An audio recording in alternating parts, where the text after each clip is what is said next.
Cafe norms नाम सुना है? Corporate average fuel efficiency. ठीक है, तीसरा चरण जो है कैफे का आने वाला है कब से? 2027-28 फिजिकल ईयर से, physical year 2027-2028. What we are getting to see is the third phase of cafe norms would be implemented. Cafe norms हैं क्या बेसिकली? कैफे का मतलब होता है कॉर्पोरेट एवरेज फ्यूल एफिशिएंसी। जैसे गाड़ियों में आपने पीछे लिखा देखा होगा ना, भारत स्टेज 4, भारत स्टेज 6, ये क्या होते हैं? एमिशन नॉर्म्स होते हैं। ये लार्जर एमिशन नॉर्म्स होते हैं। BS4, BS6, ये इंडिया के क्या है? ये इंडिया के एमिशन नॉर्म्स हैं। कि मतलब ये नॉर्म्स सरकार निकालती है कि ऑटोमोबाइल इंडस्ट्री को ये नॉर्म्स पूरे करने पड़ेंगे। नॉर्म्स किससे रिलेटेड होते हैं? वेहिकुलर एमिशन से। गाड़ियों से आपके कार्बन डाइऑक्साइड, NO2, CO2, ये सारी चीजें जो निकलती हैं, ये क्या है? ये पोल्यूटेंट्स हैं। पेट्रोल जलता है, डीजल जलता है, CNG जलता है, LPG जलता है, तो क्या होता है? ये सारी गैसेस निकलती हैं जो पोल्यूटेंट का काम करती हैं। तो ये क्या कर रही हैं? ग्रीन हाउस गैस एमिशन कर रही हैं, पोल्यूशन है उसको फैला रही हैं। तो इसको रेस्ट्रिक्ट करने के लिए, इसको रेगुलेट करने के लिए हमारे पास भारत स्टेट नॉर्म्स होते हैं। तो BS के पहले हमारे पास क्या था? यूरो नॉर्म्स थे, क्योंकि हमारे पास खुद के एफिशिएंसी नॉर्म्स नहीं थे। तो पहले यूरो नॉर्म्स चला करते थे। पुरानी गाड़ियों में आप देखेंगे यूरो 2 लिखा रहता था, यूरो 1 लिखा रहता था। ठीक है, बट सब्सिक्वेंटली हमने क्या बनाया? हमने अपने नॉर्म्स बना लिए, Bharat stage norms. Bharat stage norms है वो यूरो नॉर्म्स से इंस्पायर्ड है, उसी तरह फंक्शन करते हैं कि हमारे खुद के एमिशन नॉर्म्स आ गए। तो भारत स्टेज नॉर्म्स हैं वो सारे गैसेस के लिए, सारे पोल्यूटेंट्स के लिए। कार्बन डाइऑक्साइड भी आ जाता है, NO2 आ जाता है, ठीक है, सल्फर डाइऑक्साइड आ जाता है। एक चीज और होती है cafe norms, corporate average fuel efficiency, जो स्पेसिफिकली फोकस करते हैं किस चीज पे? कार्बन डाइऑक्साइड एमिशन पे, CO2, कार्बन डाइऑक्साइड एमिशन पे। ये भी एक तरीके के क्या है? These are norms to regulate average fuel consumption, average fuel consumption and carbon dioxide emission. ठीक है, so what are CAFE norms? CAFE norms are norms to regulate average fuel consumption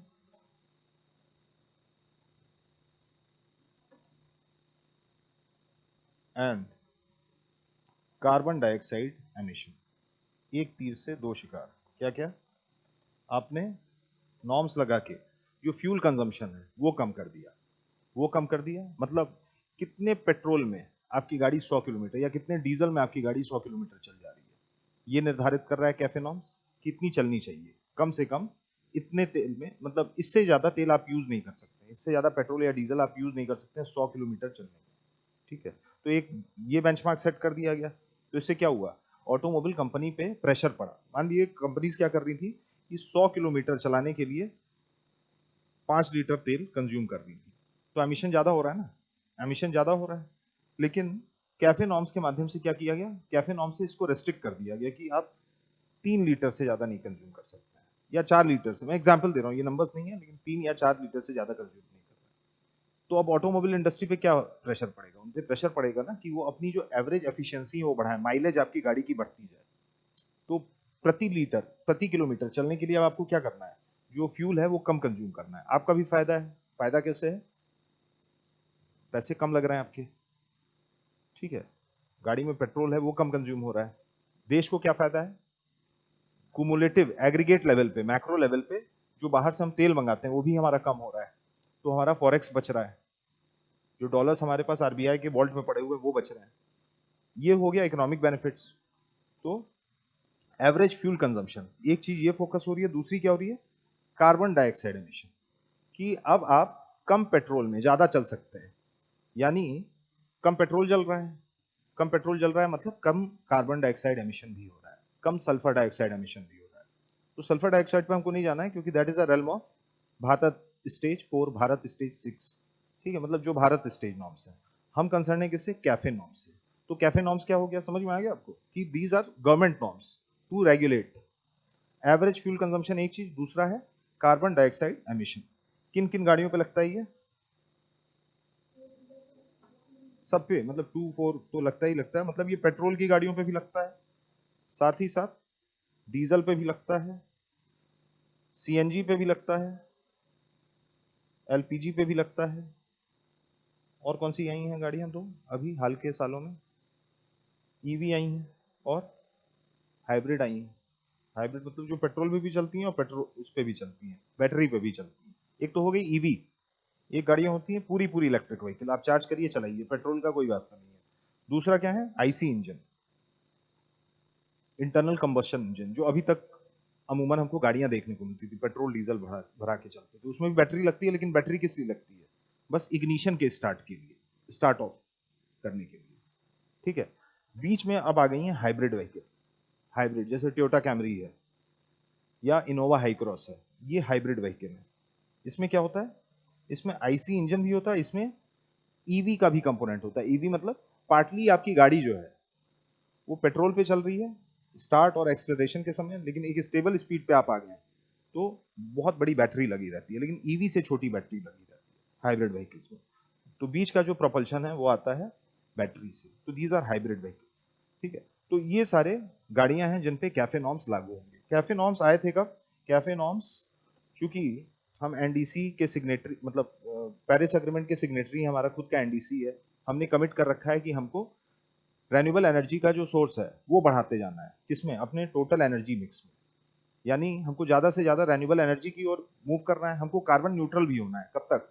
2070 तक। ये भी आपका नेशनली डिटरमिन्ड कंट्रीब्यूशन में India ने लिखित में दे रखा है। किसको? यूएनएफसीसीसी को।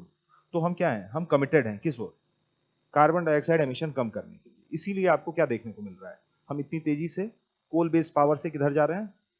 सोलर, विंड, रेन्यूएबल एनर्जी पे हम गाड़ियां अपनी और ज्यादा एफिशिएंट बना रहे हैं। पहले आपको ध्यान होगा कि काला धुआं निकलता था गाड़ियों से, अभी भी निकलता है लेकिन अब कम हो गया है। क्यों? क्योंकि सरकार ने भारत स्टेज के माध्यम से, कैफे नॉर्म्स के माध्यम से क्या करने की कोशिश की है? जो एमिशंस हैं उनको काटने की कोशिश की है। उसमें जो सबसे बड़ा सहयोग आया है Bharat stage norms, CAFE norms, इनसे आया है। ठीक है। 2017 में शुरू किया गया था कैफे नॉर्म्स। और किसने शुरू किया था? Ministry of power. Ministry of power ने शुरू किया था। ठीक है।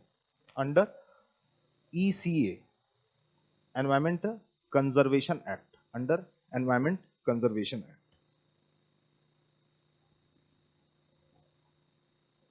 तो नोडल मिनिस्ट्री कौन सी है? Ministry of power.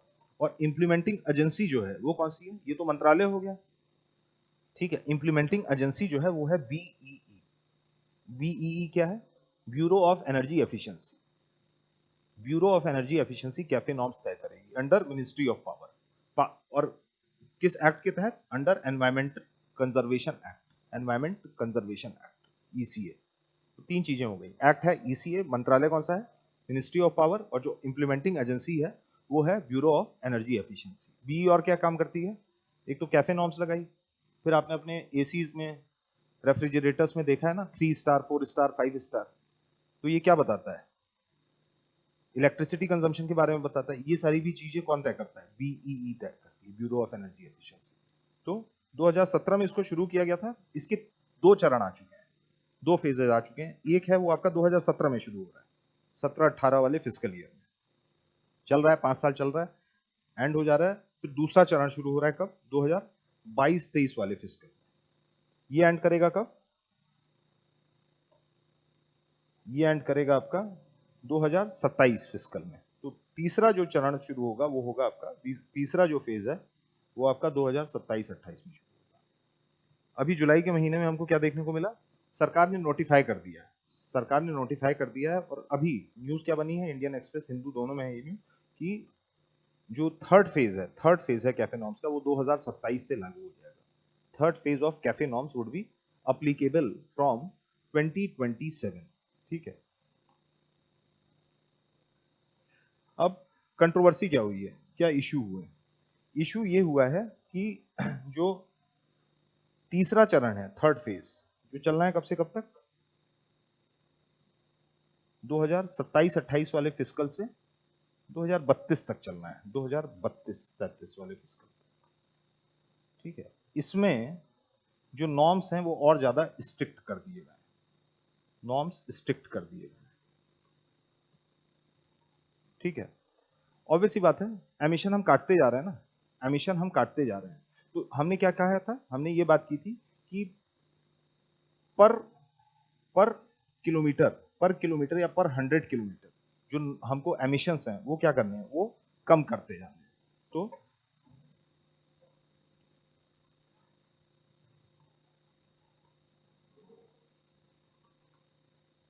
कैफे 1 था 130 ग्राम्स,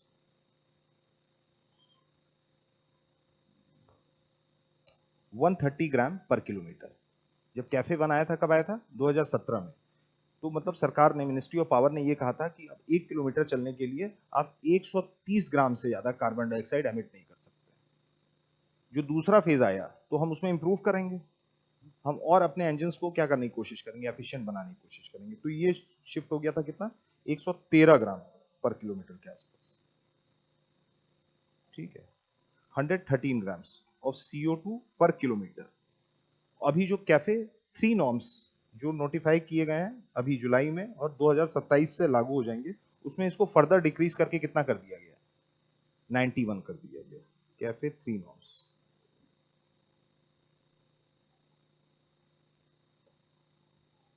ये आर्टिकल है, ये पढ़ लीजिएगा, cafe 3 norms why proposal for tighter emission.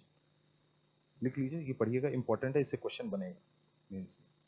ठीक है, कैफे 3 नॉर्म्स में क्या किया गया है, पर किलोमीटर चलने के लिए जो कार्बन डाइऑक्साइड का लेवल रखा गया एमिशन का, दैट इज 91 ग्राम्स। तो पहले चरण में कितना है, 130, जो गिर के कितना हो गया, 113। सेकंड फेज में स्टार्टिंग 2022 और 27-28 में, फिजिकल ईयर 27-28 में सरकार ने इसको, मिनिस्ट्री ऑफ पावर ने इसको और कम करके कर दिया है 91 ग्राम। अब इससे कौन परेशान होगा? फेज 1 130 ग्राम्स पर किलोमीटर का कैप था, फेज 2 में कितना है, 113 ग्राम्स पर किलोमीटर। फेज 3 जो प्रपोज्ड है 2027-28 से, ये है 2017, ये है 2022 और ये है 2027, इसको कर दिया गया है 91 ग्राम, 91 ग्राम पर किलोमीटर। मतलब सरकार की ओर से ये नंबर असाइन किया गया है कि अब पर किलोमीटर आपको, अपने ऑटोमोबाइल सेक्टर्स को कहा गया है कि आपको पर किलोमीटर चलने के लिए 91 ग्राम जो है, इससे ज्यादा कार्बन डाइऑक्साइड नहीं एमिट करना है। ठीक है, अब इसमें भी क्या है, फर्दर रिलैक्सेशन है। जैसे अलग अलग पैसेंजर व्हीकल्स हैं, सारी गाड़ियां एक जैसी तो होती नहीं है, कुछ आपकी 1000 सीसी की भी होती हैं, कुछ 2500 सीसी की भी होती हैं, 3000 सीसी की भी गाड़ियां, फॉर्च्यूनर वगैरह कितनी है, मेरे ख्याल से 2800 सीसी की गाड़ियां हैं। ठीक है, इनोवा है 2.4 या 2.2 लीटर है, 2200 या 2400 सीसी की गाड़ी है। ठीक है, क्रेटा वगैरह 1500 सीसी की गाड़ियां हैं, वैगनार वगैरह मेरे ख्याल से 1200 सीसी की गाड़ी है, एल्टो 1000 सीसी की गाड़ी है। ठीक है, तो ये अलग अलग पैसेंजर व्हीकल सेगमेंट्स हैं, कुछ छोटी हैं, कुछ बड़ी हैं, कुछ पेट्रोल हैं, कुछ डीजल्स हैं। तो डिपेंडिंग अपॉन सेगमेंट कुछ रियायत दी जाती है, कुछ रियायत दी जाती है। ठीक है, तो अभी परेशान कौन होगा, जब नॉर्म्स आपके और स्ट्रिक्ट होते जाएंगे तो कौन परेशान होगा? क्यों? उनको एडवांस टेक्नोलॉजी चाहिए, R&D चाहिए, हाँ, इनोवेशन भी चाहिए। ठीक है, तो स्ट्रिक्ट स्ट्रिक्ट फ्यूल नॉर्म्स की वजह से हमको क्या देखने को मिला है, फ्यूल एफिशिएंसी नॉर्म्स की वजह से हमको ये देखने को मिला है कि जो स्मॉल कार सेगमेंट है वो ज्यादा परेशान है। They are standing to lose as per current norms. और जो इंडस्ट्री लीडर्स हैं associated with small car segment, वो सरकार से ही बात कर रहे हैं कि ये जो नॉर्म्स आए हैं, कैफे 3 नॉर्म्स हैं, वो हमारे साथ डिस्क्रिमिनेट कर रहे हैं, क्योंकि जो स्मॉल कार सेगमेंट है उन पे ज्यादा प्रेशर पड़ रहा है। क्योंकि स्मॉल कार सेगमेंट क्या हो गया, एल्टो हो गए, वैगन आर हो गई, ये सब गाड़ियां क्या है, ये ऑलरेडी बहुत सस्ती हैं। अगर इनको 113 ग्राम से 91 ग्राम वाले एमिशन पे आना है तो इनको टेक्नोलॉजिकल अपग्रेड्स करने पड़ेंगे, तो नई इन्वेस्टमेंट करनी पड़ेगी, नई इनोवेशन, नई प्लांट, नई मशीनरीज लगानी पड़ेगी, जिससे क्या होगा, कॉस्ट है वो ऊपर चला जाएगा। ये ऑलरेडी वेफर थिन मार्जिन पे ऑपरेट करती है, इनमें प्रॉफिट मार्जिन बहुत ज्यादा नहीं होता है छोटी गाड़ियों में, बड़ी गाड़ियों में मार्जिन ज्यादा होता है। तो बड़ी गाड़ियों पे प्रॉफिट मार्जिन ज्यादा है, वहां वो एब्जॉर्ब कर सकते हैं नए कैफे नॉर्म्स, लेकिन उन पे उतना इम्पोजिशन नहीं है। लेकिन कैफे 3 नॉर्म्स क्या कर रहा है, छोटी गाड़ियों पे अनड्यू डिसप्रपोर्शनेट बर्डन डाल रहा है। तो इसीलिए क्या है, अभी इंडस्ट्री जो है वो डिवाइडेड है। ठीक है, इंडस्ट्री डिवाइडेड है क्या, स्मॉल कार सेगमेंट जो है वो आपका डिसएडवांटेज पे आ गई है, डिसएडवांटेज पे आ गई। ठीक है, रीजन क्या है कि कैफे बेस्ड नॉर्म्स हैं वो क्या कर रहे हैं, वो वेट बेस्ड पे जा रहे हैं, वेट बेस्ड क्लासिफिकेशन पे जा रहे हैं, और जो प्रेशर है वो छोटी कम वेट 750-800 केजी की जो गाड़ियां हैं उन पे ज्यादा है। तो weight based classification is a point of concern और pain point for automobile industry. ठीक है, छोटी गाड़ियां जो मैन्युफैक्चर करते हैं उनका ये कहना है कि ये वेट बेस्ड क्लासिफिकेशन है वो डिस्क्रिमिनेटरी। ठीक है, क्योंकि हमारे पास ऑलरेडी क्या है, प्रॉफिट, हमारी गाड़ियां सस्ती हैं, प्लस हमारे जो खरीदार हैं वो क्या है, फर्स्ट टाइम बायर्स हैं, उनकी उतनी प्रोपेंसिटी नहीं है कि हम 1,75,000 अगर गाड़ी का दाम बढ़ा दे रहे हैं तो वो रिटेन कर पाए, वो हो सकता है गाड़ी खरीदना बंद कर दें। ठीक है, तो ये क्या कर रहा है, ये एक डिस्प्रोपोर्शनेट इंपैक्ट। लेकिन मान लीजिए कोई फॉर्च्यूनर खरीदने जा रहा है, 2 लाख भी दाम बढ़ जा रहा है तो वो वापस नहीं आएगा, वो खरीद लेगा, बिकॉज ही हैज, जैसे वो 50 लाख खर्चा कर रहा है वो 52 लाख खर्चा कर देगा। ठीक है, ही वोंट बी माइंडिंग। लेकिन जो ऑलरेडी 7 लाख की गाड़ी या 8 लाख की गाड़ी खरीदने जा रहा है, 6 लाख की गाड़ी खरीदने जा रहा है, उसके लिए 50,000 1 लाख का भी मार्जिन क्या है, वो ठीक ठाक मार्जिन है। तो उनका कह रहा है कि हमारा जो सेल्स है, सेल्स नंबर्स हैं वो नेगेटिवली अफेक्ट होंगे विजेवी बिग कार्स और बिगर कार्स। ठीक है, तो वेट बेस्ड क्लासिफिकेशन है, दैट इज अ की। क्योंकि जो नए कैफे नॉर्म्स आए हैं उसमें ये कहा गया है कि 740 किलो तक की जो गाड़ियां हैं उनमें जो एनर्जी एफिशिएंसी देखी गई है, जो इम्पोज किया गया है, वो कितने का किया गया है, 48% का किया गया है। ठीक है, और जो बड़ी गाड़ियां हैं 2,500 किलो की, मतलब एसयूवीज, उनको कितनी एफिशिएंसी बढ़ानी है, बस 25% के आसपास की एफिशिएंसी बढ़ानी है। तो छोटी गाड़ियों पे जिनका वेट कम है, जिनका वेट कम है, उन पे जो इम्पैक्ट है वो बहुत ज्यादा रखा गया है, वो बहुत ज्यादा रखा गया है।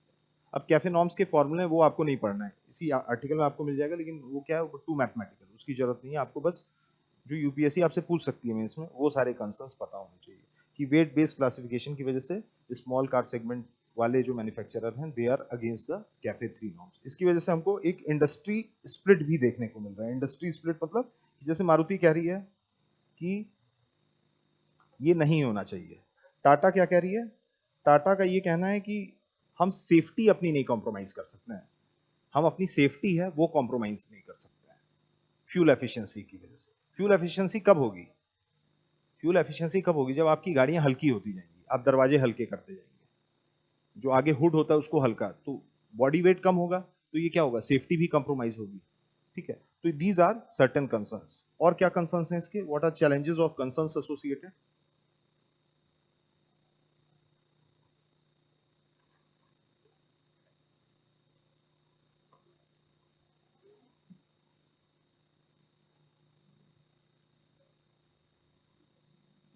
Loss to first time buyers, जो पहली बार गाड़ी खरीदने जा रहे हैं उनके लिए लॉस है, क्योंकि कैफे 3 नॉर्म्स अभी जिस फॉर्म में उस तरीके से लागू हो जा रहे हैं 27-28 से, तो गाड़ियां महंगी हो जाएंगी, तो फर्स्ट टाइम बायर को लॉस होगा, बायर को लॉस होगा, साथ ही साथ जो ऑटोमोबाइल सेक्टर है, खासकर जो स्मॉल कार मैन्युफैक्चरर्स हैं, स्मॉल कार मैन्युफैक्चरर्स हैं, उनका भी लॉस होगा, उनका भी लॉस होगा।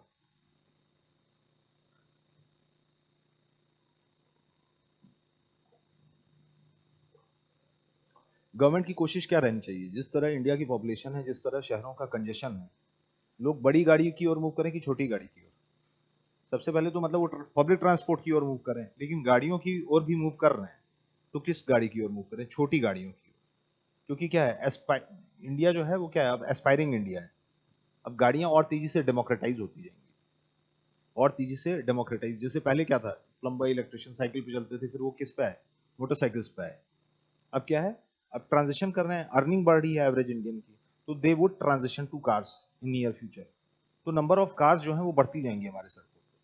तो सरकार का जो पॉलिसी डायरेक्शन होना चाहिए वो कैसा होना चाहिए कि people should be moving towards small efficient cars, small efficient cars. लेकिन ये क्या है, ये पॉलिसी है वो डिस्टॉर्टेड पॉलिसी है या लॉपसाइडेड पॉलिसी है। ये किसको फेवर कर रही है, बड़ी गाड़ियों को फेवर कर रही है। तो लोगों को इंसेंटिवाइज किस ओर किया जा रहा है, बड़ी गाड़ी खरीदने की ओर। तो हमको एक पॉलिसी पैराडॉक्स भी देखने को मिल रहा है कि गवर्नमेंट करना कुछ और चाह रही है, वो छोटी गाड़ियां पब्लिक ट्रांसपोर्ट की ओर लोगों को मूव करना चाह रही है या छोटी गाड़ियों की ओर मूव करना चाह रही है, लेकिन लोग किधर मूव कर रहे हैं? पॉलिसी की वजह से बड़ी गाड़ियों की ओर मूव कर रहे हैं, क्योंकि बड़ी गाड़ियां रिलेटिवली सस्ती हो जाएंगी। कैफे 3 नॉर्म्स, क्योंकि ऊपर हमने देखा ना, क्या देखा कि 2500 किलो तक की जो भारी गाड़ियां हैं, स्कॉर्पियो हो गया, फॉर्च्यूनर हो गया, उनको जो एफिशिएंसी नॉर्म दिया गया है, मतलब एफिशिएंसी इन्होंने अटेन की, वो 25% की है over past few years. But छोटी गाड़ियों पे 48% का बोझ पड़ा है। होना उल्टा चाहिए था। ठीक है, तो तीसरा जो कंसर्न है वो ये है कि customers moving to bigger cars, customers moving to bigger cars because of what? Because of regulatory distortions.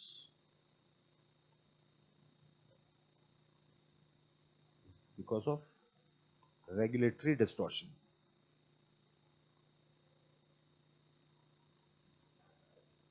Regulatory distortion आप समझ गए? इसी को हम क्या कहते हैं? पॉलिसी पैराडॉक्स भी कहते हैं। पॉलिसी पैराडॉक्स मतलब सरकार करना कुछ चाह रही है, लेकिन उसकी एक दूसरी पॉलिसी ऐसी है जो जो करना चाह रही है उसके ठीक अपोजिट काम हो जा रहा है। आई बात समझ? जैसे मेक इन इंडिया है, आपने क्या किया? मेक इन इंडिया के तहत इंडिया क्या करना चाह रहा है? अपने एक्सपोर्ट्स में बढ़ाना चाह रहा है, मैन्युफैक्चरिंग को पुश देना चाह रहा है, डोमेस्टिक मैन्युफैक्चरिंग को। लेकिन साथ ही साथ हमको क्या देखने को मिल रहा है? इन्वर्टेड ड्यूटी स्ट्रक्चर भी देखने को मिलता है। इन्वर्टेड ड्यूटी स्ट्रक्चर पढ़ा है इकोनॉमिक्स में? इकोनॉमी हो गया, किसका किसका हो गया? हो गया। इन्वर्टेड ड्यूटी स्ट्रक्चर पढ़ा है? नहीं पढ़ा है। इन्वर्टेड ड्यूटी स्ट्रक्चर क्या होता है कि मान लीजिए चाइना से आप क्या मंगा रहे हैं? एक ईवी कार इंपोर्ट करा रहे हैं, ईवी कार है वो इंपोर्ट करा रहे हैं इन्वर्टेड ड्यूटी स्ट्रक्चर में। मतलब नॉर्मल आप एक ईवी कार है, पूरी पूरी साबुत ईवी कार है, वो अपने यहाँ इंपोर्ट करा रहे हैं चाइना से, which is fully manufactured in China. उस पर टैक्स जो लग रहा है वो 10% का लग रहा है बस। तो 1 लाख की गाड़ी कितने की हो जाएगी? 1,10,000 की हो जाएगी। लेकिन इंडिया में आपको मैन्युफैक्चरिंग बढ़ानी है, तो हमने क्या किया? यहां सब्सिडी देना शुरू कर दिया अपने ऑटोमोबाइल मैन्युफैक्चरर्स को कि आप अब यहां पे गाड़ी मंगाइए। लेकिन हम क्या कर रहे हैं? चाइना से कुछ सामान सोर्स कर रहे हैं। मान लीजिए ईवी में जो बैटरी लगती है वो हम चाइना से मंगा रहे हैं, तो ये क्या हो गया? ये इंटरमीडिएट गुड का इंपोर्ट हो गया ना। वो इंपोर्ट पे जो टैक्स लग रहा है वो लग रहा है 20% का। मतलब फिनिश्ड गुड है वो सस्ता आ रहा है, लेकिन इंटरमीडिएट गुड जो डोमेस्टिक मैन्युफैक्चरिंग को बूस्ट दे सकता है, जो मेक इन इंडिया को सपोर्ट कर सकता है, उस पर आप कितना टैक्स लगा दे रहे हैं? 20%। तो इंडिया में जो गाड़ी बन के तैयार होगी वो चाइनीज गुड के बनस्पत और ज्यादा कॉस्टली हो जाएगी। तो मेक इन इंडिया का जो आपका इनिशिएटिव था वो क्या होगा? वो आप रियलाइज नहीं कर पाएंगे। इसी को हम क्या कहते हैं? Inverted duty structure. Inverted duty structure क्या है? एक केस है जहां पर हमको ये देखने को मिलता है कि जो इंटरमीडिएट गुड्स हैं, इनपुट्स हैं, उन पे जो टैक्सेस हैं वो फिनिश्ड गुड के इंपोर्ट से ज्यादा है। This is inverted duty structure in short. ये हो जाता है एक तरीके का पॉलिसी पैराडॉक्स या रेगुलेटरी डिस्टॉर्शन। तो यहाँ पे भी हमको क्या देखने को मिल रहा है? ये मैंने आपको एक एग्जाम्पल दिया था। यहाँ पे हमको क्या देखने को मिल रहा है? सेम चीज कि सरकार एक साइड क्या चाह रही है? एक साइड ये चाह रही है कि मतलब people should be moving towards smaller cars, but ultimately हो क्या रहा है? People are moving towards bigger cars because of the lopsided और डिस्टॉर्टनरी रेगुलेशंस या रेगुलेटरी डिस्टॉर्शंस। नहीं आई बात समझ में? समझ गए? तो दीज आर सर्टेन कंसर्न्स। अब आगे होना क्या चाहिए? What should be the road ahead? Road ahead में मतलब हमको ये जानना है कि what should be the way out. Policy हमारी लागू होनी है 2027-28 से, अभी भी हमारे पास एम्पल टाइम है। तो हम क्या कर सकते हैं? We can take global cues, we can take global cues कि क्या ग्लोबल बेस्ट प्रैक्टिसेस हमको देखने को मिल रही हैं। तो अमूमन देखा गया है यूएस में, जापान में, यूरोप में, ठीक है, वहां पर क्या है? जो छोटे पैसेंजर व्हीकल्स हैं, छोटी गाड़ियां हैं, उनको इंसेंटिवाइज किया जा रहा है। दे आर बीइंग इंसेंटिवाइज्ड, मतलब उनपे एमिशन नॉर्म्स हैं वो कम रखे गए हैं, क्योंकि वो ऑलरेडी 800 1000 सीसी की गाड़ियां हैं। ठीक है, ज्यादा जो डिस्टॉर्शन है वो कौन क्रिएट कर रहा है? बड़ी गाड़ियां, 3000 सीसी की फॉर्च्यूनर हो गई, एंडेवर हो गई, ये क्या कर रही है? ये एमिशन ज्यादा कर रही है। तो बाहर की यूएस, जापान, यूरोप, इन सारी कंट्रीज में हमको क्या देखने को मिल रहा है कि जो छोटे पैसेंजर व्हीकल सेगमेंट्स हैं उनको इंसेंटिवाइज किया जा रहा है। उनके लिए जो कैफे नॉर्म्स रिलेटेड या एक्विवेलेंट उनके जो नॉर्म्स हैं वो इजी रखे गए हैं स्मॉल कार मैन्युफैक्चरर के लिए। और स्ट्रिंजेंट या टफ रखे गए हैं किसके लिए? बड़े कार मैन्युफैक्चर के लिए। तो we can take global cue, we can learn from global best practices, learn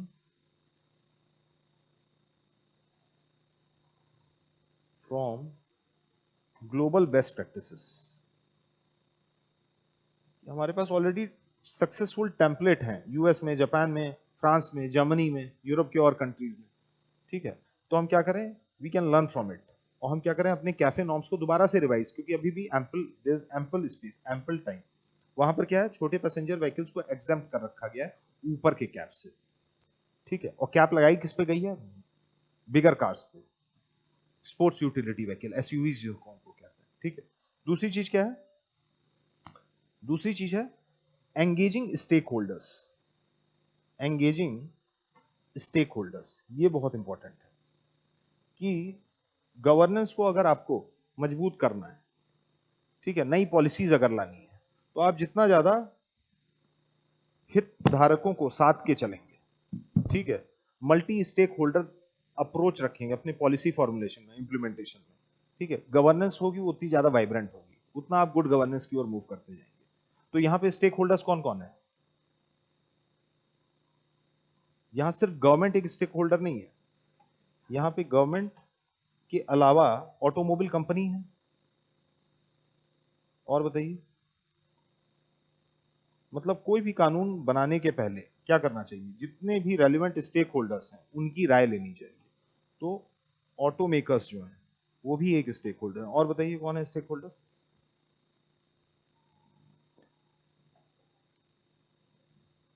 consumers, public at large, civil society जिसको कहेंगे। और बताइए,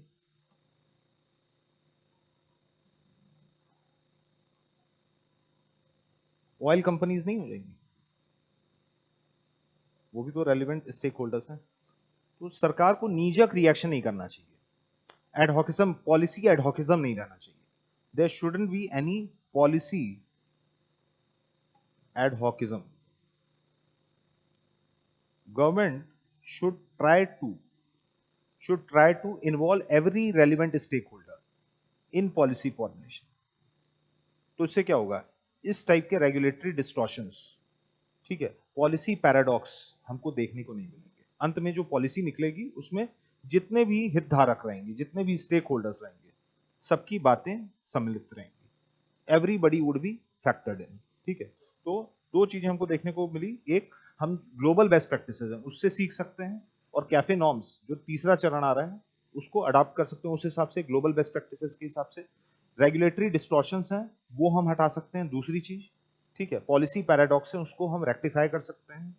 तीसरा, तीसरा हम क्या कर सकते हैं? जो भी पॉलिसी मेकिंग हो फ्रॉम हेयर ऑन, या जो भी रेक्टिफिकेशन हमको एग्जिस्टिंग ऑर्डर में देखना है, ठीक है, उसमें हम क्या कर सकते हैं? जो अलग अलग मल्टीपल स्टेक होल्डर्स हैं उनको इन्वॉल्व कर सकते हैं, जिससे अंत में जो कैफे नॉर्म्स निकले या कोई भी पॉलिसी निकले, ठीक है, वो क्या रहे? It should be satisfying everybody, every section of the society, every relevant stakeholder, ठीक है। So this is a way out. Doubts इसमें किसी को कुछ?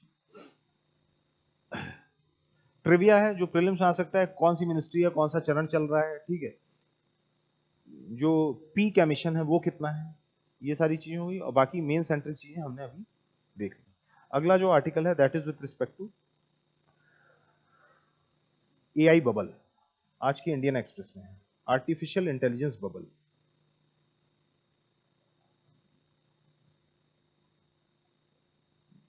इकोनॉमिक बबल क्या होता है? What is economic bubble?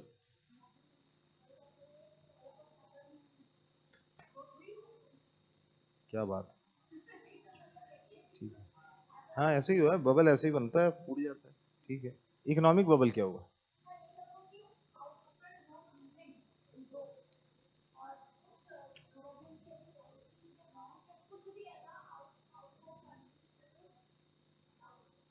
What is economic bubble? और कोई बताइए, सही बताया, कोई दिक्कत नहीं, और बताए कोई, इकोनॉमिक बबल क्या होता है? दिव्यांशु तुम बताओ।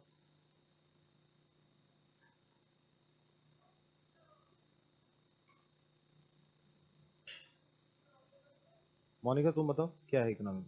नहीं पता है, तुम बताओ। नहीं पता, वो तो इकोनॉमी वैसे ही मूव ही करती है, ठीक है। होता क्या है, कुछ सेक्टर्स होते हैं एक समय पे सनराइज सेक्टर्स हो जाते हैं, मतलब बहुत तेजी से बढ़ने वाले सेक्टर्स, बहुत तेजी से बढ़ने वाले सेक्टर। तो ये सेक्टर जब ग्रो कर रहे होते हैं, ये एक्सपोनेंशियली ग्रो कर रहे होते हैं, ये बाकी सारे सेक्टर से बहुत तेजी से ग्रो कर रहे होते हैं। बाकी सारे सेक्टर 4%, 5%, 6% पे ग्रो कर रहे हैं, ये पता चलता है 50% पे ग्रो कर रहा है, 100% पे ग्रो कर रहा है। मतलब इनका जो राइज होता है एक स्टिपुलेटेड टाइम फ्रेम में बहुत तेजी से होता है। जैसे आज के समय में क्या है, artificial intelligence. Artificial intelligence is relatively a new concept, contemporary times में इट्स अ न्यू कॉन्सेप्ट। नई कंपनियां हैं, जैसे एनवीडिया है, चैट जीपीटी है, गूगल है, उसका जेमिनाई है, ठीक है। हर कंपनी क्या कर रही है, अपना एक एआई वर्टिकल लेके आ गई। कुछ कंपनी है जो सिर्फ इसी में काम कर रही है। जैसे माइक्रोसॉफ्ट क्या है, वो हार्डवेयर भी बनाती है, वो सॉफ्टवेयर भी बनाती है, एआई उसका एक डिवीजन। लेकिन कुछ कंपनियां हैं जो सिर्फ एआई ड्रिवन है या एआई से संबंधित है। एनवीडिया क्या करती है, एआई के लिए चिप्स बनाती है, जीपीयूज बनाती है। तो ये जो इंडस्ट्रीज हैं अभी ऑफ लेट बहुत तेजी से ग्रो की है, बहुत तेजी से ग्रो की, ठीक है। तो वहां पे हमको क्या देखने को मिला है, double digit, triple digit growth देखने को मिल रहा है, जो बाकी एवरेज ग्रोथ है उससे बहुत बहुत ऊपर है, उससे बहुत बहुत। मतलब बाकी ऑटोमोबाइल सेक्टर है, एग्रीकल्चर सेक्टर है, वो नॉर्मल पेस पे ग्रो कर रहा है, लेकिन कुछ सेक्टर है वो आपके बहुत तेजी से ग्रो कर रहे हैं, जैसे एआई सेक्टर हो गया, ठीक है। तो ऐसे सेक्टर्स में हमको क्या देखने को मिलता है, बहुत ज्यादा ऑप्टिमिज्म आ जाता है। लोगों को लगता है एक टाइम फ्रेम में कि भाई ये अभी और ग्रो करेगा और ग्रो करेगा, तो लोग क्या करते हैं, इसमें और पैसा डालते जाते हैं। जो फुटकर शेयर होल्डर हैं, हमारे आपके जैसे लोग, वो क्या करते हैं, वो और ज्यादा शेयर्स खरीद रहे हैं, उसके वैल्यूएशन उसकी बढ़ा रहे हैं। जो इन्वेस्टर्स हैं या वेंचर कैपिटलिस्ट हैं, वो क्या कर रहे हैं, इसमें और पैसा पंप इन कर रहे हैं, और पैसा पंप इन कर रहे हैं। तो अल्टीमेटली इस ऑप्टिमिज्म की वजह से हमको क्या देखने को मिलता है कि जो सीएमपी है वो आपका इंट्रिंसिक वैल्यू से बहुत ज्यादा बढ़ जाती है, वो इंट्रिंसिक वैल्यू से बहुत ज्यादा बढ़ जाती है। सीएमपी क्या हो गया, current market price. Current market price जो है वो उसकी जो इंट्रिंसिक वैल्यू है उससे बहुत ज्यादा बढ़ गई। मतलब नहीं समझे इसका, इंट्रिंसिक वैल्यू क्या हो गई, जो एक्चुअल वैल्यू है। एक्चुअल वैल्यू हो सकता है 100 ही रुपए हो, लेकिन इतना ज्यादा ऑप्टिमल, इतना हवा क्रिएट हो गया है कि भाई एआई सब कुछ एआई करेगा, कि इसकी वैल्यू जो है वो 10,000 हो जा रही है। क्यों, क्योंकि शेयर मार्केट में सब लोग इसी पे पैसा लगा रहे हैं। ज्यादातर इन्वेस्टर्स हैं वो इन्हीं इंडस्ट्री के अराउंड फ्लॉक करने की कोशिश कर रहे हैं। वेंचर कैपिटलिस्ट हैं, वो सब सोच रहे हैं कि यार हम चैट जीपीटी में 2% स्टेक ले लें, 1% स्टेक ले लें, ठीक है, जेमिनाई में हम इतना स्टेक ले लें, एनवीडिया में हम इतना स्टेक ले लें। यूनिट्स कितनी है, मतलब एक अनार 100 बीमार, वैसी स्थिति। ऐसा होगा तो क्या होगा, जो आर्टिफिशियल वैल्यूएशन है किसी भी चीज की, वो क्या हो जाएगी, बहुत बहुत हाई हो जाएगी। बहुत हाई हो जाएगी तो ऑब्वियस जो ऊपर जाएगा वो क्या है, नीचे भी आएगा। तो ये बबल बस्ट करना होता है।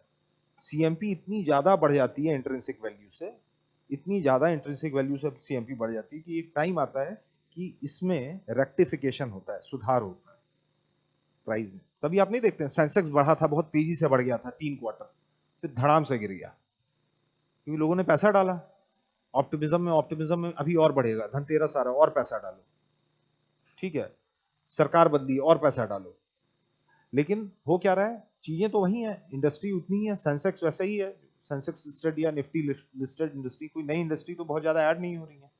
तो आप क्या कर रहे हैं, पैसा डाल डाल के जो आर्टिफिशियल वैल्यूएशन है, जो करंट मार्केट प्राइस है, उसको इतना बढ़ा दे रहे हैं कि असल वैल्यू, मान लिए गोमती नगर में कोई प्लॉट है, ठीक है, उसकी वैल्यू कितनी हो गई, उसकी वैल्यू हो गई 5,000 रुपए स्क्वायर फीट, ठीक है। और एक र्यूमर फैल गया कि भाई शहीद पथ जैसी एक और रोड निकलनी है उसके बगल से, ठीक है। तो वहां का प्लॉट, उस प्लॉट का प्राइस और भी आसपास के प्लॉट हैं वो बहुत तेजी से राइज करने लगेंगे, तो सब लोग पैसा अपना डालने लगेंगे, डालने लगेंगे। एक समय ऐसा आएगा कि जो इंट्रिंसिक वैल्यू है उससे भी ऊपर लोग पैसा डालना शुरू कर देंगे। मतलब एक्चुअल प्राइस उसकी है, मान लिए ठीक है रोड निकल रही है 5,000 का, 8,000 हो जाना चाहिए था, 10,000 हो जाना चाहिए था, 10,000 हो जाना चाहिए था। लेकिन क्या है, लोग इतना ज्यादा पैसा उसमें डालने लगे कि उसकी प्राइस जबरदस्ती 20,000 पहुंचा दी है, 15,000 पहुंचा दी है, उतनी उसकी वैल्यू ही नहीं है। तो अल्टीमेटली क्या होगा, real estate real estate bubble फूटेगा कि नहीं फूटेगा? वही होता है आपका इकोनॉमिक बबल। इकोनॉमिक बबल मतलब एक सेक्टर एबनॉर्मली ग्रो कर गया और बाद में वो रेक्टिफाई कर रहा है मतलब वो स्लम्प कर रहा है। स्लम्प वाली स्टेज बहुत पेनफुल होती है। इसी में कंपनियां बंद होती हैं, कंपनियां अच्छी अच्छी कंपनीज बंद हो जाती हैं। कंपनीज बंद हो जाती हैं, कंपनीज बंद होंगी तो क्या होगा? अनएम्प्लॉयमेंट बढ़ेगी, ले ऑफ्स। आपने नहीं देखा कि अभी फलाने कंपनी ने 5,000 कर्मचारियों को बाहर निकाल दिया? ठीक है, तो ये सारी चीजें हमको एआई बबल में देखने को मिलती है। ऐसे एक बबल आया था क्या, डॉट कॉम बबल आया था। जैसे अभी एआई का हुआ है, ठीक है, 2000 के अराउंड किसका था? Internet was a coming thing. लोग कह रहे हैं ना जैसे अभी सब कुछ एआई करेगा, उस समय क्या था? अब सब कुछ इंटरनेट पे हो जाएगा। नो डाउट इंटरनेट पे चीजें आई, ई गवर्नेंस आया, प्राइवेट बिजनेसेस हैं वो किधर मूव किए? इंटरनेट आईसीटी की ओर मूव किए। लेकिन फिर क्या हुआ? जो रेक्टिफिकेशन थी बहुत ज्यादा ओवर हाइप कर दिया गया था, वो हमको देखने को मिला रेक्टिफाई होते हुए डॉट कॉम बबल। मतलब बहुत तेजी से 2000 के आसपास मार्केट क्रैश किए थे, बहुत तेजी से मार्केट्स क्रैश किए थे। तो जो एक्सेसिव वैल्यूएशन थी, जो 100 रुपए की चीज का दाम 5,000 पहुंचा दिया गया था, वो गिर के फिर आपका फिर गिर के मान लिए, क्योंकि थोड़ी बहुत इंप्रूवमेंट तो है ही, 100 रुपए का 200 हो जाएगा, 300 हो जाएगा, लेकिन 5,000 नहीं होगा ना। तो ये प्रोसेस ऑफ रेक्टिफिकेशन से हमको क्या देखने को मिलता है? मार्केट करेक्शंस देखने को मिलता है। So these are bubbles.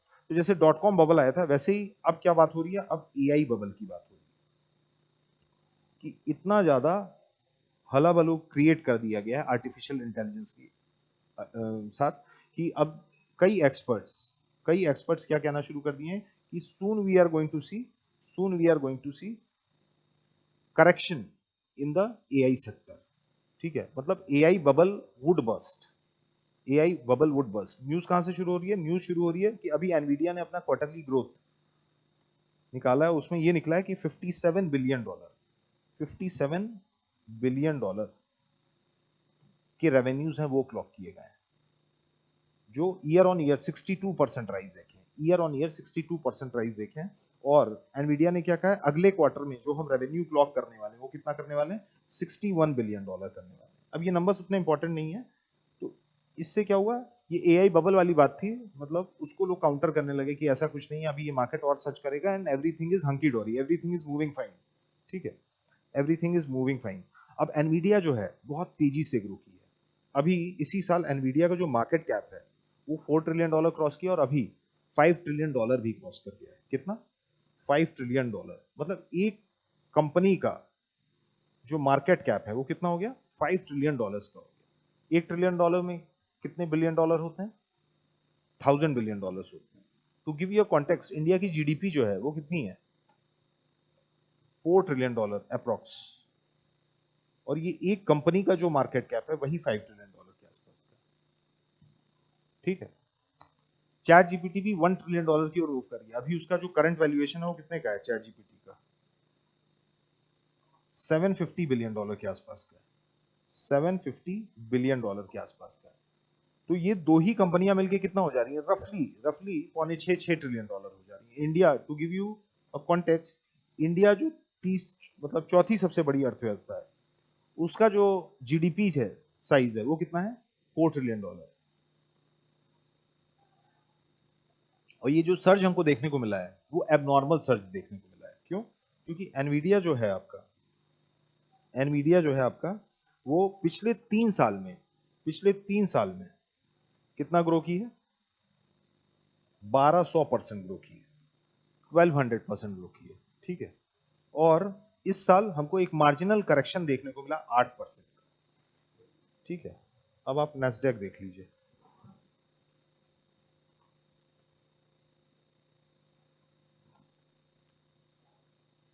ये स्टॉक मार्केट इंडेक्स है, कहाँ का? अमेरिका का। जैसे अपने यहाँ क्या सेंसेक्स है, निफ्टी है ना, तो ये पिछले 3 साल में या पिछले 5 साल का डेटा है। ये देखिए कितना मूव किया है। ये 2025 नवंबर चल रहा है, तो 3 साल पहले आ जाते हैं तो कितना हुआ? 23, 24, 25, 22। ठीक है, 11,000 से 22,000 आया है। मतलब एक रफली हम मान ले रहे हैं, यहाँ दिख रहा है ना आपको, अक्टूबर नवंबर, 11,000 मान लेते हैं। ठीक है, 11,000 से 22,000 नेस्डेक हुआ है, मतलब 100% ग्रोथ देखने को मिली। तो बाकी सेक्टर्स जो हैं एवरेज कितना मूव कर रहे हैं? 100% मूव किए हैं। लेकिन एनवीडिया कितना मूव कर गया है? 1200% मूव कर गया। तो हमने बात बताई थी ना कि AI bubble, sorry bubble, economic bubble क्या होता है, जब एक कोई सेक्टर है अपने पीयर्स को आउटपेस कर देता है बहुत तेजी से, ठीक है, इसी को जो उसकी सीएमपी है वो इंट्रिंसिक वैल्यू से बहुत ज्यादा हो जाती है, तो उसमें क्या है, रेक्टिफिकेशन आता ही आता है। और रेक्टिफिकेशन आता है, इसी प्रोसेस को हम क्या कहते हैं, busting of economic bubble, busting of economic bubble. तो हमको इधर क्या देखने को मिला, हमको इधर ये देखने को मिला कि पिछले 4 साल में, मोर सो आफ्टर कोविड 19 जो एआई सेक्टर है बहुत तेजी से बूम किया है। जो सबसे बड़ी कंपनी इस टाइम है एआई से एसोसिएटेड, जो जीपीयूज बनाती है, चिप्स बनाती है, ठीक है, वो एनवीडिया है। वो पिछले 3 साल में 1200%, मतलब आपने 1 लाख रुपए लगाया था तो वो कितना हो जाएगा, वो 12 लाख रुपए हो जाएगा। इतनी तेजी से प्राइजेस हैं वो सर्च किए। इस बार मार्जिनल करेक्शन बस 8% की हमको देखने को मिली है, ठीक है। तो अब क्या है, जो एक्सपर्ट्स हैं, जो इकोनॉमिस्ट्स हैं, या जो शेयर मार्केट को बहुत कीनली ऑब्जर्व करते हैं, वो डिवाइडेड है। उनका ये कहना नहीं, मतलब this space is going to continue. लेकिन कुछ लोगों का क्या कहना है, कुछ लोगों का ये कहना है कि नहीं, a bubble is bound to bust, a bubble, this AI bubble is bound to bust. इसमें माइकल बरी जो हैं, उन्होंने क्रिप्टिकली बोला है, मतलब खुल के नहीं बोला है। माइकल बरी, ठीक है, एन इकोनॉमिस्ट, उन्होंने क्या बोला है कि एआई बबल है। क्रिप्टिकली का मतलब खुल के नहीं बोला है, लेकिन दबी जुबान में उन्होंने बोला है कि एआई बबल है और वो बस्ट करने वाला है। तो इससे क्या है, जो ग्लोबल कॉन्फिडेंस था एआई रेजिम पे, ग्लोबल एआई रेजिम पे, वो कहीं ना कहीं हिला है, ठीक है। दूसरा कौन है, अच्छा माइकल बरी वही थे जो 2008 वाले जो इकोनॉमिक रिसेशन था, फाइनेंशियल क्राइसिस थी, ग्लोबल फाइनेंशियल क्राइसिस, वो प्रोफेसाइज किए थे। मतलब उन्होंने पहले ही बता दिया था कि ऐसा कुछ होने वाला है। रघुराम राजन ने भी बताया था और साथ ही साथ माइकल बरी ने भी बताया था। दूसरा कौन है, पीटर थील। पीटर थील ने भी यही बात बोली है। Peter Thiel is a venture capitalist. Venture capital क्या होता है आपको पता है ना, व्हाट इज वीसी फंड। जैसे इन्वेस्टर्स, अलग अलग क्लास ऑफ इन्वेस्टर्स होते हैं, उसी में एक चीज होती है वीसीज, वेंचर कैपिटलिस्ट।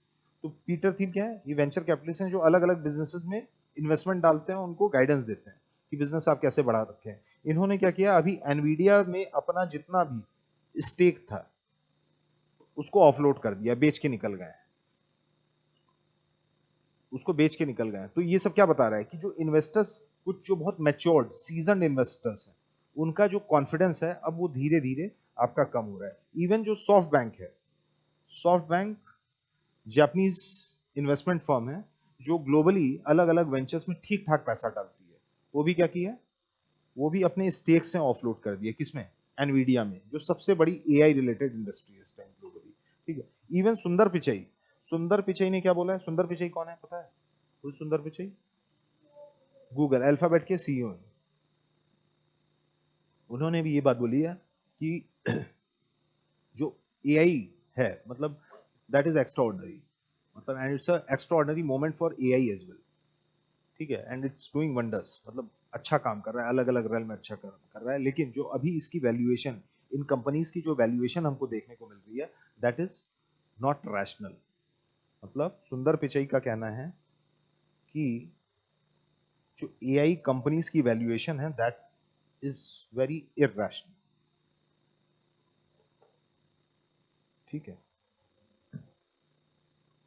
अंकटैड ने क्या कहा था, अंकटैड ने ये कहा था कि, मतलब एक रिपोर्ट निकाली थी, उसने ये कहा था कि जो मार्केट है, एआई का मार्केट है, वो 2023 तक बहुत तेजी से ग्रो करेगा और कितना हो जाएगा, 4.8 ट्रिलियन डॉलर का हो जाएगा। ये बात किसने कही थी, अंकटैड ने कही थी।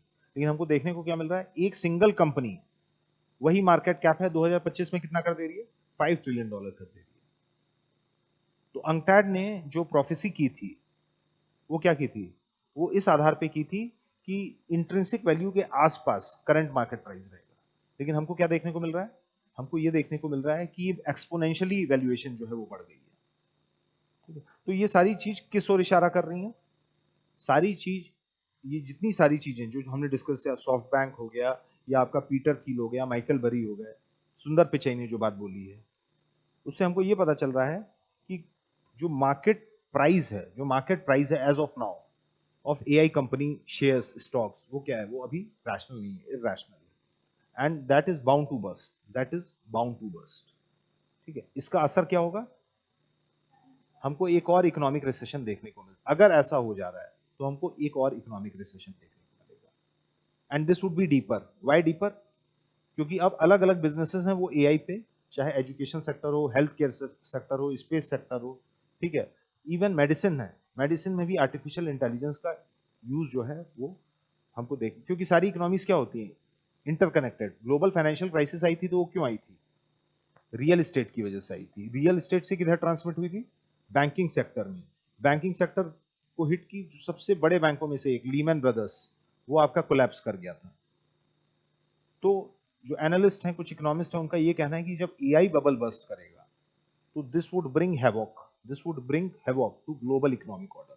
ऐसे ही क्या है, हम जूझ रहे हैं अभी, क्योंकि कोविड आया, कोविड से पूरा उभर नहीं पाया, तो रशिया यूक्रेन शुरू हो गया, रशिया यूक्रेन के बाद क्या हो गया, इसराइल पैलेस्टीन शुरू हुआ। तो ग्लोबल जो सप्लाई चेन है, आपूर्ति श्रृंखला है वैश्विक, वो भी क्या है, वो भी हिली हुई है।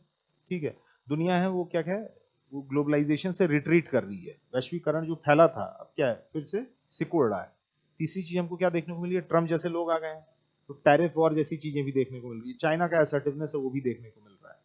अगर इस सूरत हाल में अगर इस टाइप का एआई बबल बस्ट कर जा रहा है तो this would be havoc for global economic order. ठीक है, तो अभी क्या है, वैल्यूएशन को लेके बात करें, वैल्यूएशन को लेके बात करें, हमको क्या देखने को मिल रहा है, हमको ये देखने को मिल रहा है कि अभी यूजर केस जो प्रॉफिटेबिलिटी है कंपनीज की, यूजर केस जो प्रॉफिटेबिलिटी है वो हम ठीक से निकाल नहीं पाए हैं, क्योंकि ये सब क्या है, ये नई इंडस्ट्रीज है। अभी इनका जोर जो है, जो इस इंडस्ट्री में कंपनियां, इनका जो जोर है बहुत ज्यादा प्रॉफिट पे नहीं है, प्रॉफिट पे नहीं है। ये किस पैसे पे चल रही हैं, ये इन्वेस्टर के पैसे पे चल रही हैं। ये कंपनियां हैं जो इन्वेस्टर, ठीक है, पैसा कमा रही होंगी, लेकिन अभी इनका जो मेन फोकस है, मेन फोकस वो है कि इन्वेस्टर का पैसा कैसे आए, और ये चल कैसे रही है, इन्वेस्टर के पैसे पे। तो ये सस्टेनेबल है कि अनसस्टेनेबल है? This is unsustainable. कि आप पैसा बस डाले जा रहे हैं, पैसा डाल के जो वैल्यूएशन है वो इंटरेस्टिक वैल्यू से ऊपर करते जा रहे हैं, लेकिन उससे क्या प्रॉफिट आ रहा है? जैसे चैट जीपीटी आप यूज कर रहे हैं, आप कुछ पे कर रहे हैं क्या उसको? उसको पे नहीं कर रहे हैं, लेकिन क्या है, चैट जीपीटी पे हर कोई अपना पैसा डाले जा रहा है। चैट जीपीटी, तभी तो उसकी वैल्यूएशन, टॉम अल्टमन की कंपनी है चैट जीपीटी, उसकी वैल्यूएशन कितनी हो गई है, 700 बिलियन डॉलर के आसपास की हो गई। तो वो कितना पैसा एक्चुअल में कंपनी कमा रही है, that is not known. That is मतलब उस पर उतना फोकस नहीं है, कंपनियां कितना पैसा कमा रही है। अभी क्या है, अभी बस ये हाइप है। जैसे एफएमसीजी सेक्टर है, उसमें क्या होता है, क्वार्टर ऑन क्वार्टर प्रॉफिट कितना रहा, इस पे फोकस रहता है ना। प्रॉफिट कम हुआ तो देखिए मैनेजमेंट चेंज, ले ऑफ्स देखने को मिलते हैं। अभी उस टाइप की चीज हमको देखने को नहीं मिल रही है। ठीक है, it's nowhere near to the intrinsic value. तो प्रॉफिटेबिलिटी पे अभी फोकस ना होना, ठीक है, इंट्रिंसिक वैल्यू से ऊपर वैल्यूएशन होना, ये दूसरा कंसर्न है। ठीक है, तीसरी चीज है कि क्या क्या एक्सटर्नैलिटीज एसोसिएटेड है, क्या क्या एक्सटर्नैलिटीज एसोसिएटेड है इस सेक्टर से, that are also not known. Profits are not known, what are the externalities associated? Externalities क्या होती हैं?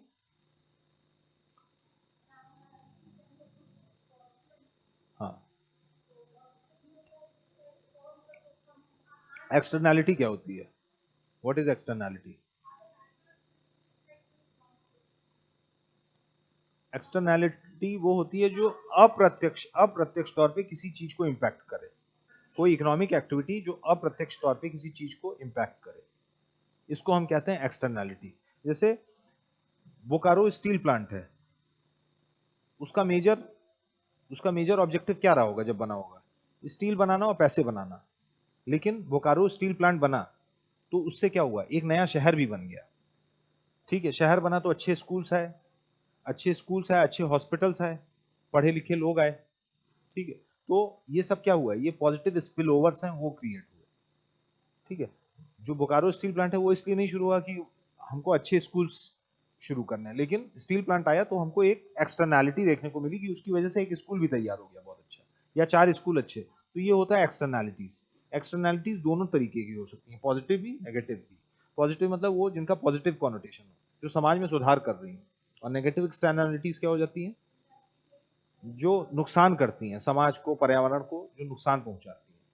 ठीक है, जैसे आप गाड़ी चला रहे हैं पुरानी भारत स्टेज 2 नॉर्म की, तो आप तो एक जगह से दूसरी जगह कम्यूट कर ले रहे हैं, लेकिन एनवायरनमेंट को क्या हो रहा है, मतलब उसका उसको पोल्यूशन देखने को मिल रहा है, उसको पोल्यूशन, तो this is negative externality, this is negative externality. तो इसकी जो एक्सटर्नैलिटीज हैं एआई सेक्टर की, उसको अभी गेज नहीं किया गया है, इसको अभी क्वांटिफाई नहीं किया गया कि एआई आएगा तो ये कितनी जॉब्स लेके जाएगा, ठीक है, कितनी अनएम्प्लॉयमेंट इसकी वजह से क्रिएट होगी, ठीक है। दूसरा क्या, कि AI is very power intensive, मतलब डेटा सेंटर्स हैं इसमें, ठीक है, जो चिप्स हैं इसमें बहुत ज्यादा बिजली लगनी है, बिजली लगनी है, तो कैसे आएगी, ये कोयले से भी आएगी, रेन्यूएबल सोर्सेज से भी आएगी और घर से भी आएगी, कोयले से भी आएगी, ठीक है। तो इससे पॉल्यूशन भी होगा, इससे पॉल्यूशन भी होगा, अनएम्प्लॉयमेंट भी बढ़ेगी, पॉल्यूशन भी बढ़ेगा, फिर क्या है, इकोनॉमिक में एक टर्म आपने सुना होगा इनइक्वालिटी, वो भी बढ़ेगी, असमानता, आर्थिक असमानता। जो एआई को लेवरेज कर ले रहे हैं वो तो पैसे वाले हो जाएंगे, but the people who are de-linked or dehyphenated to the AI regime, they would stand to lose, they would stand to lose, तो inequality भी आएगी। तो हमको क्या देखने को मिल रहा है, हमको ये देखने को मिल रहा है कि ये सेक्टर है अचानक से ग्रो किया है, तो it's not a very well thought out industry as of now, ठीक है। इसकी वजह से हमको क्या देखने को मिल रहा है, जो इसकी वैल्यूएशन है अभी, वो इसकी इंट्रिंसिक वैल्यू से बहुत ज्यादा हो चुकी है, इसीलिए बात हो रही है क्या, बात हो रही है कि यहाँ पे बबल्स जो हैं बस्ट हो सकते हैं, यहाँ पे जो बबल है वो बस्ट हो सकते हैं। और कंसर्न्स क्या है, कंसर्न्स यही है कि अभी प्रॉपर रोड मैप नहीं, हमको ये नहीं पता है कि इतना पैसा डाला जा रहा है सेक्टर में तो क्या प्रॉफिट जनरेट होगा फ्यूचर में, क्या एक्सटर्नैलिटीज रहेंगी, ये मार्केट प्राइस से ऊपर, मतलब जो मार्केट प्राइस है इंट्रिंसिक वैल्यू से इतना ऊपर चला गया है, ये ठीक है, मतलब हाइप होती है तो कोई भी इंडस्ट्री बढ़ती है, लेकिन ये धीरे धीरे कितने समय में मॉडरेट होगा, ठीक है। अचानक से मॉडरेट होगा तो क्या होगा, अचानक से मॉडरेट होगा तो क्या होगा, बबल फूट जाएगा। जैसे मौसम अचानक से बदल जाए तो क्या होता है, तूफान आ जाता है, लेकिन वो मॉडरेट, मतलब 3 हफ्ते 4 हफ्ते में, जैसे गर्म से सर्द आपकी शुरू होती है तो क्या होता है, we are able to cope up, ठीक है। तो हमको क्या करना है, हमको ये सारी चीजें, मतलब we have to create a proper road map through a global framework, through a global framework, कि हम मॉडरेशन की ओर, मॉडरेशन की ओर बढ़ते जाएं, ठीक है। तो रोड अहेड में आप क्या लिखेंगे, कि कुछ ग्लोबल फ्रेमवर्क होना चाहिए, there should be a global framework, there should be a global framework which would be governing, या which should govern the AI regime, the AI regime, ठीक है। अब इसमें क्या है, हमको अलग अलग जो स्टेक होल्डर्स हैं उनको साथ लाना पड़ेगा, अलग अलग स्टेक होल्डर्स, मतलब जो बड़ी बड़ी कंपनियां, एनवीडिया है, गूगल है, मेटा है, अल्फाबेट है, इनको भी लाना है, साथ ही साथ आपको जो गवर्नमेंट्स हैं, जो सॉवरेंस हैं, उनको भी इन्वॉल्व करना पड़ेगा। तो ब्लेचली पार्क पढ़ा था कि नहीं आपने, ये हमने आर्टिकल किया है।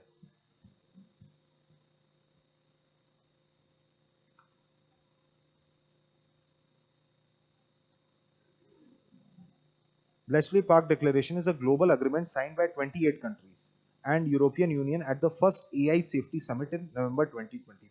It establishes shared understanding of risk and opportunities, frontier AI, ठीक है। मतलब ग्लोबल गवर्नेंस, जैसे हम यूएनएफसीसीसी के माध्यम से क्या हुआ, साथ इकट्ठे हुए ग्लोबली, क्लाइमेट चेंज को कैसे टैकल किया जाए, वैसे क्या है, अब इस फ्रंट पे, एआई फ्रंट पे भी हम ग्लोबल गवर्नेंस की ओर धीरे धीरे मूव कर रहे हैं। तो ब्लेचले पार्क डेक्लेरेशन जो है, ये क्या है, this is a first step towards movement, this is one of the steps towards movement towards global AI framework, जिसमें हम क्या कर सकें, हम ग्लोबली इफेक्टिव तरीके से रेगुलेट कर पाए, ग्लोबली इफेक्टिव तरीके से रेगुलेट कर पाए, जो इसकी पॉजिटिव एक्सटर्नैलिटीज हैं उसको बढ़ाएं, जो नेगेटिव एक्सटर्नैलिटीज हैं उसको क्या करें, मिनिमाइज करें, ठीक है। जो सीएमपी इंट्रिंसिक वैल्यू से इतना ऊपर हो गया है, ठीक है, उसको over the period of time moderate करते जाएं, ठीक है। अलग अलग अनएम्प्लॉयमेंट वगैरह है कि जो समस्याएं या इनइक्वालिटी है, इकोनॉमिक इनइक्वालिटी है, उसको कैसे रेक्टिफाई करें, ठीक है। तो they should be certain well thought out action in the coming years, जिसके माध्यम से हम क्या कर सकते हैं, ये जो डॉट कॉम बबल के बाद एआई बबल सुनने में आ रहा है, इसको हम ठीक तरीके से डिटर कर पाए, ठीक है। तो this was about AI bubble. Indian express बहुत अच्छा आर्टिकल है, पढ़िएगा जरूर, ठीक है, इस टाइप के क्वेश्चन बनेंगे मेंस में। आज ही के इंडियन एक्सप्रेस में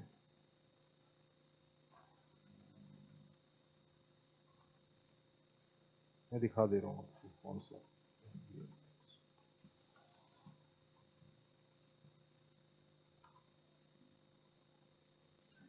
NVIDIA's quarterly result stems speculation of an AI bubble for now. Here's what to know. This is the article. ठीक है.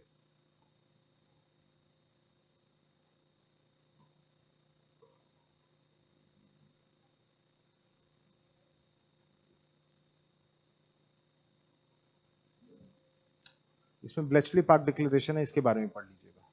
Bletchley park AI summit, Bletchley park declaration, इसके बारे में भी थोड़ा सा पढ़ लीजिएगा. आउटसेट पे मैंने आपको बता दिया है कि मतलब ये एक ग्लोबल कलेक्टिव था जिसके माध्यम से क्या ग्लोबल गवर्नेंस रेजिम होनी चाहिए एआई की, ये तय करने के लिए कुछ कंट्रीज हैं वो इकट्ठा होंगी यूके में.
Fear around AI bubble is not entirely unfounded.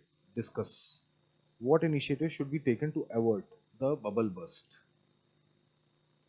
AI बुलबुले को लेकर डर पूरी तरीके से निराधार नहीं है. चर्चा कीजिए फटने से बचने के क्या कदम उठाए जाने चाहिए. बुलबुले